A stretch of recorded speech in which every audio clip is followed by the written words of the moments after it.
अस्सलाम वालेकुम मिनाज, कैसे हैं आप? तो उम्मीद करता हूँ आप साथ खैरियत से होंगे। मेरा नाम ज़ीशान शेख है।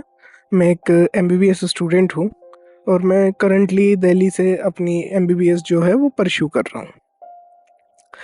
तो अभी पिछले ही महीने हमारे जो कॉलेज है उसके अंदर एक नए असिस्टेंट प्रोफेसर आए सर्जरी डिपार्टमेंट में। तो उनसे अच्छी खासी बातचीत हो गई मेरी। तो हमने एक दिन बैठे हुए थे, हम बातचीत चल रही थी हमारी।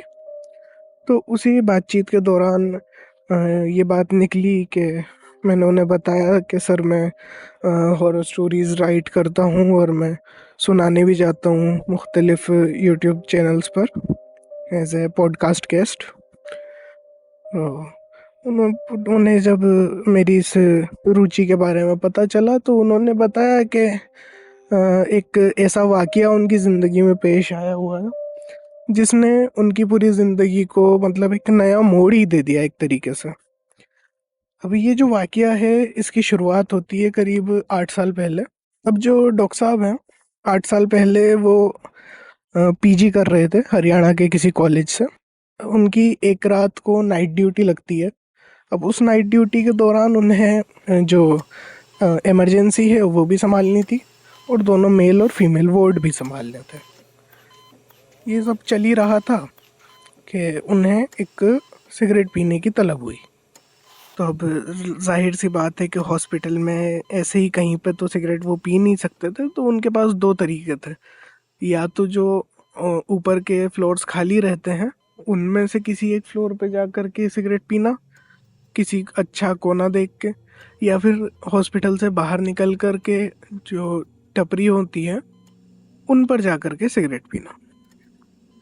अब डॉक्टर साहब ने वक्त की नज़ाकत को समझते हुए नीचे जाने से ज़्यादा प्रेफर किया कि वो ऊपर के किसी फ्लोर पे चले जाएं। अब डॉक्टर साहब जो हैं वो ऊपर चले जाते हैं। ये जो अस्पताल है वो 6 फ्लोर का था। डॉक्टर साहब की ड्यूटी लगी हुई थी चौथे फ्लोर पर। अब वो छठे फ्लोर पर जाते हैं, एक खाली वार्ड देखते हैं और उस वार्ड की बालकनी में कुर्सी लगा करके आराम से अपने सिगरेट के कश ले रहे होते हैं। ठंडी ठंडी हवाओं के बीच में अपने पुराने दिनों को याद करते हुए मुस्कुरा रहे थे और मुस्कुराते मुस्कुराते धीरे धीरे उनकी सिगरेट भी ख़त्म हो जाती। अब डॉक्टर साहब सिगरेट ख़त्म करके वापस से अपनी ड्यूटी के लिए नीचे जा ही रहे होते हैं कि 5वें फ्लोर से उन्हें एक दर्द में कराहने की आवाज़ आती है। अब जो आवाज़ उन्हें आई थी वो आई थी साइकेट्री वार्ड से, पर उनकी ड्यूटी जो थी वो दूसरे कोने में थी हॉस्पिटल के और उन्हें ड्यूटी पर भी टाइम से पहुंचना था। पर फिर उन्होंने थोड़ा सा अपनी पोजीशन को की लिबर्टी लेते हुए दूसरे जो साइकेट्री वार्ड में दर्द से कराने की आवाज़ आ रही थी उस आवाज़ के पर जाने का फैसला लिया कि अगर कुछ होगा भी तो नर्सिंग स्टाफ संभाल लेगा थोड़ी देर के लिए और इतने में डॉक्टर साहब के पास कॉल आ जाएगा।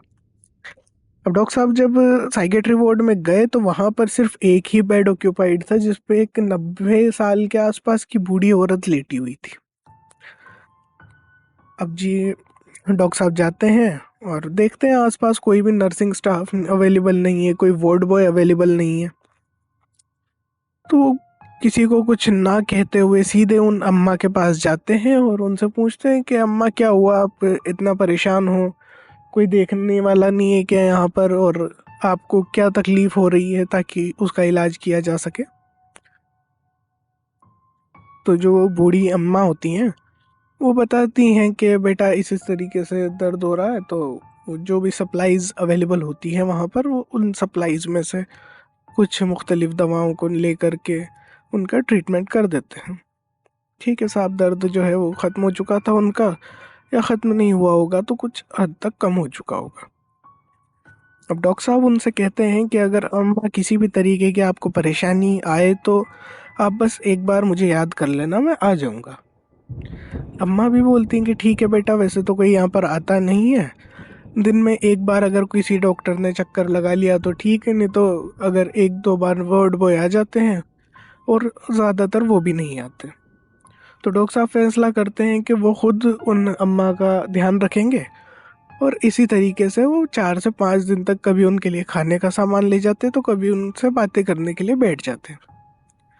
अब डॉक्टर साहब जो थे वो इतने ज़्यादा खुश हो जाया करते थे उनसे मिलके कि वो दिन में जब पहले एक बार जाते थे अब वो दिन में 8 से 10 बार जाने लगे, ड्यूटी आवर्स में भी और ऑफ ड्यूटी आवर्स में भी। अब धीरे धीरे डॉक्टर साहब और अम्मा जो थे वो बहुत ज़्यादा अच्छे हंसमुख दोस्त की तरह बन गए। तो 5वें दिन डॉक्टर साहब ने बोला कि अम्मा मैं चाहता हूँ कि मैं आपके साथ एक तस्वीर खींच लूँ ताकि ये यादें हमेशा के लिए संजो सकूँ। डॉक्टर साहब ने जैसे ही तस्वीर खींची तो उन्हें उस तस्वीर को देखने का मौका ही नहीं मिला। उस फोटो के क्लिक होते के साथ ही डॉक्टर साहब के फ़ोन पे कॉल आ गया इमरजेंसी से। असल में इमरजेंसी में एक रोड ट्रैफिक एक्सीडेंट का केस आया था, जिस केस की वजह से उन्हें फ़ौरन नीचे पहुंच कर के जो विक्टिम्स थे उनको, जो उस एक्सीडेंट में घायल हुए थे, इंजर्ड हुए थे विक्टिम्स, उनको फर्स्ट एड देना था। तो डॉक्टर साहब सीधे फ़ोन जेब में रखते हैं और भागते हुए चले जाते हैं नीचे। इसी तरीके से 8 दिन गुजर जाते हैं और डॉक्टर साहब और अम्मा काफ़ी अच्छा टाइम आपस में स्पेंड कर रहे थे। डॉक्टर साहब भी खुश थे, अम्मा भी खुश थी। तभी आया 9वां दिन, और 9वें दिन जब डॉक्टर साहब वहाँ पर जाते हैं तो पूरा वार्ड खाली मिलता है, वहाँ पर कोई भी नहीं था। जो एक बेड अम्मा ने ऑक्यूपाई किया हुआ था वो बेड भी बिल्कुल खाली था, और देखने में ऐसा लग रहा था कि जो पूरा वार्ड है वो बिल्कुल साफ़ सुथरा है, वहाँ पर काफ़ी टाइम से कोई गया नहीं है। तो कोई भी बेड शीट वगैरह नहीं बिछी हुई थी, इसके अलावा जो गद्दे थे उन पर भी थोड़ी थोड़ी धूल जमी हुई थी। अब डॉक्टर साहब सोचते हैं कि ठीक है, चलो हो सकता है कि अम्मा जो हैं वो डिस्चार्ज हो चुकी होंगी, उनकी तबीयत में सुधार आ गया होगा। तो तभी वो नीचे जाकर के नर्सिंग ऑफिसर से पूछते हैं कि जो नर्सिंग स्टाफ है उसमें से किस स्टाफ की ड्यूटी जो है वहाँ पर लगी हुई थी साइकेट्री वार्ड में पिछले 1 हफ्ते से। तो नर्सिंग ऑफिसर बताता है कि सर साइकेट्री वार्ड में पिछले 1 महीने से कोई पेशेंट ही नहीं आया। तो अब हम किसी भी नर्सिंग स्टाफ की ड्यूटी क्यों ही लगाएंगे साइकेट्री वार्ड में। ये बात सुन कर के जो डॉक्टर साहब होते हैं उनका दिमाग ख़राब हो जाता है और वो चिल्लाते हुए बोलते हैं कि 8 दिन से एक औरत परेशान हो रही थी और तुम्हारे पास उसका रिकॉर्ड तक नहीं है। इस बात को सुनने के बाद में डॉक्टर साहब जो मतलब बोलने के बाद में डॉक्टर साहब सीधे भागते हुए मेडिकल ऑफिसर के पास जाते हैं और उससे कहते हैं कि सर मुझे इस नाम की इस औरत की फ़ाइल चाहिए, आप प्लीज़ एक बार रिकॉर्ड में चेक कर लीजिए।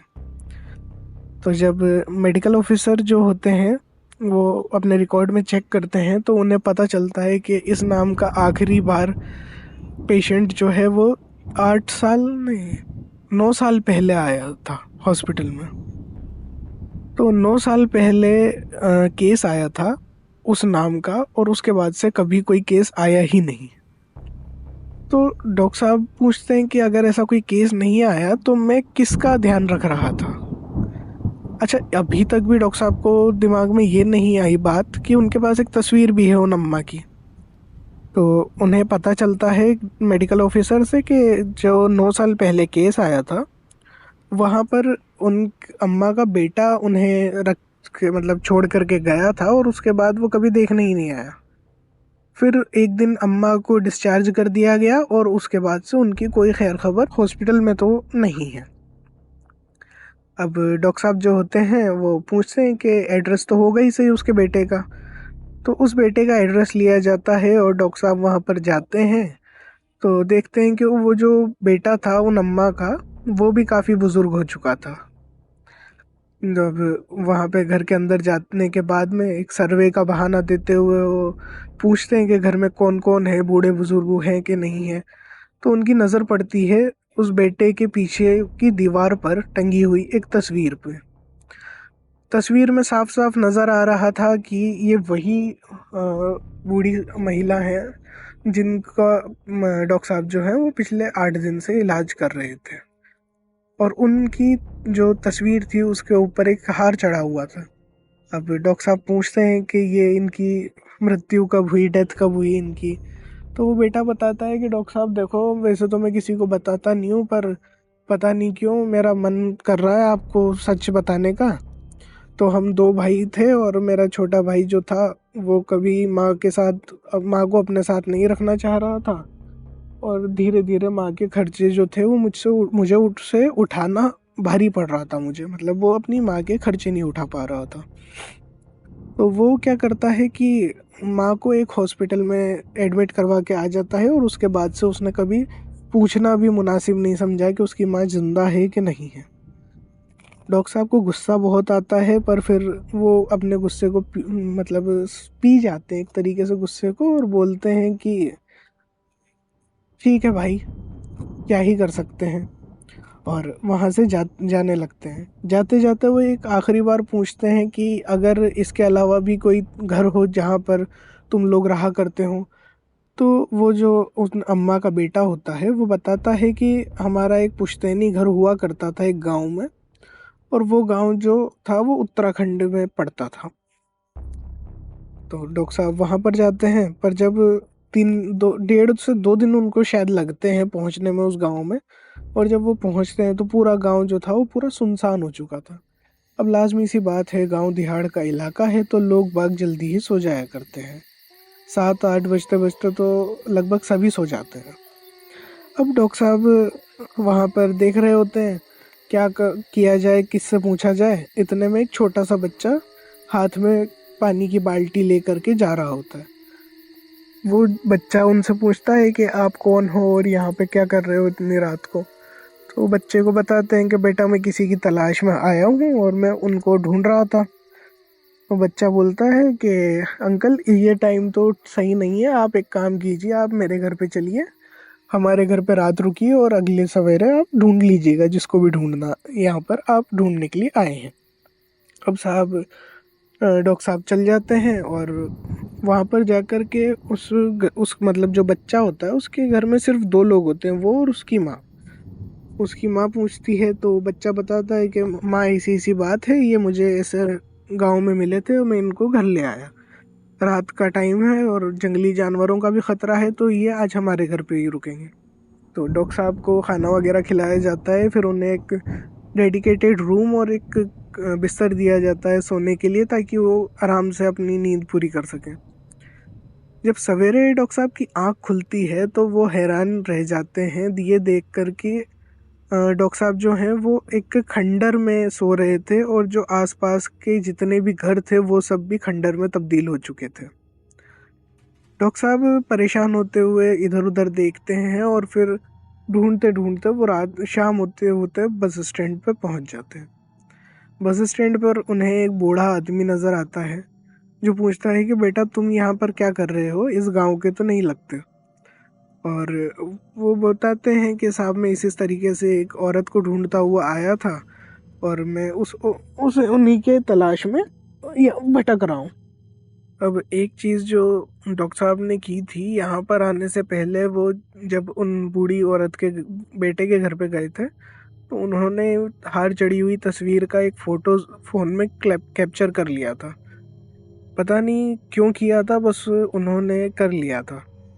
फिर जब वो बस स्टैंड पे बैठा हुआ बूढ़ा आदमी उनसे पूछता है अगर उनके पास कोई तस्वीर वगैरह मौजूद हो तो जब वो तस्वीर दिखाते हैं जो उन्होंने हॉस्पिटल में उन बूढ़ी अम्मा के साथ खींची थी, तो उस तस्वीर में कुछ भी कैप्चर नहीं हुआ था। पूरी तस्वीर जो थी वो ब्लैंक थी। हैरानी की बात थी डॉक्टर साहब के लिए, पर उन्होंने उस वक्त रिएक्ट ना करते हुए दूसरी वो तस्वीर देखनी चाहिए जो उन्होंने यहाँ पर आने से पहले खींची थी। अब वो जो खींची हुई तस्वीर थी उसमें साफ साफ तौर पर वो बूढ़ी अम्मा नज़र आ रही थी। तो उन डॉक्टर साहब ने बस स्टैंड पर बैठे उस बूढ़े आदमी को वो तस्वीर दिखाई, तो वो बूढ़ा आदमी उन्हें फ़ौरन पहचान गया और कहने लगा ये कमला ताई है, और ये हमारे बचपन में हमारे पड़ोस में रहा करती थी। जब वो बूढ़ा आदमी 35 साल तक का हुआ उसके बाद ये गांव छोड़ के जा चुकी थी। और जिस टाइम पे इन बूढ़ी अम्मा ने गांव छोड़ा था उस टाइम पे उनकी उम्र कुछ 60 के आसपास थी। हाँ, यही बताया था शायद डॉक्टर साहब ने। अब डॉक्टर साहब जो थे हमारे वो परेशान होते हुए वापस हॉस्पिटल ज्वाइन करने के लिए चले जाते हैं, क्योंकि उन हॉस्पिटल से ली हुई उनकी छुट्टी भी ख़त्म हो रही थी। 1-1.5 दिन का सफ़र करने के बाद में डॉक्टर साहब दोबारा से अपने पीजी पे आते हैं हॉस्टल में, और सोने के लिए जैसे ही लेटते हैं तो थकान के कारण उनकी फौरन आंख लग जाती है।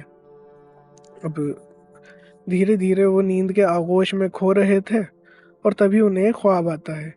उस ख्वाब में वही बूढ़ी औरत उन्हें नजर आती है जिसका उन्होंने 8 दिन तक इलाज किया, और वो उनसे ख्वाब में कह रही थी कि बेटा, तेरा बहुत बहुत शुक्रिया, तूने मुझ बूढ़ी को इतना ज़्यादा ख्याल रखा। और मैं जो पूरी ज़िंदगी प्यार की तलाश में भटकती रही, ना मेरे पति ने कभी मुझे इस तरीके से इज्जत दी, ना मेरे बच्चों ने मेरी कोई कदर करी, पर अनजान होने के बावजूद तूने मेरा इतना ज़्यादा ख्याल रखा कि जिस एक कड़ी से मैं इस दुनिया से जुड़ी हुई थी, वो कड़ी अब पूरी हो चुकी।